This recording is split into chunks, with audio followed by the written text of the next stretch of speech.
لو الحكاية فيها إن فيتو.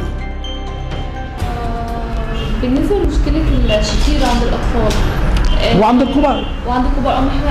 بص حضرتك، انا دايما بدل انتوا بتهتموا بصحه الاسره العربيه والمصريه بشكل عام، انا مش عايز حد يقول لي انا بسيب ابني نايم للصبح او بنتي نايم للصبح.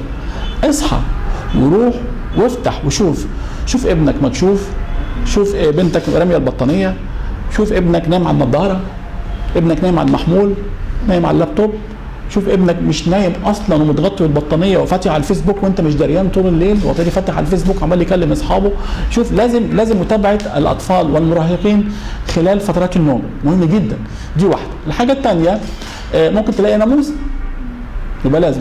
الحاجه الثانيه ان برضو الاطفال اما تلاقي طفل بيحط ايده في بقه، فكر لماذا وضع الطفل فمه في ايده في فمه، يده في فمه. ليه بقى؟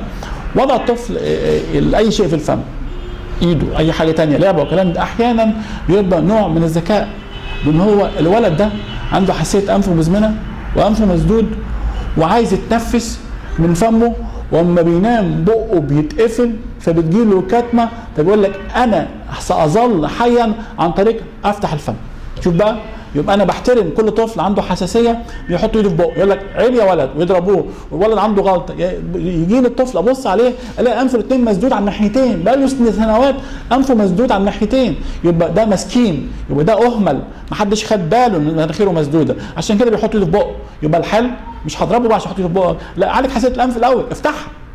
ممكن يكون عنده لحميه، فممكن تعمل له شخير. الشخير برضو، شخير معناه ايه؟ معناه في المجرى الهواء العلوي من الانف لحد الحلق، المجرى ده في حاجه سادة الدنيا، في حاجه مش مخليه الهواء ينساب بسهوله، فبالتالي يبقى في صوت، المفروض الهواء ينساب بلا صوت. الانسيابيه دي بتقل، بتلاقي في صوت شخير، صوت عالي مش قادر يطلع، رغاوي، جوابيس وهكذا. يبقى في حل. شوف ايه اللحميه، التهابات الجيوب الانفيه، التهابات الحلق، التهابات الانف، لازم اشوفها، ولذلك لازم متابعه الطبيب وما نستهونش بكلمه شخير. دكتور بعد اذنك فيتو.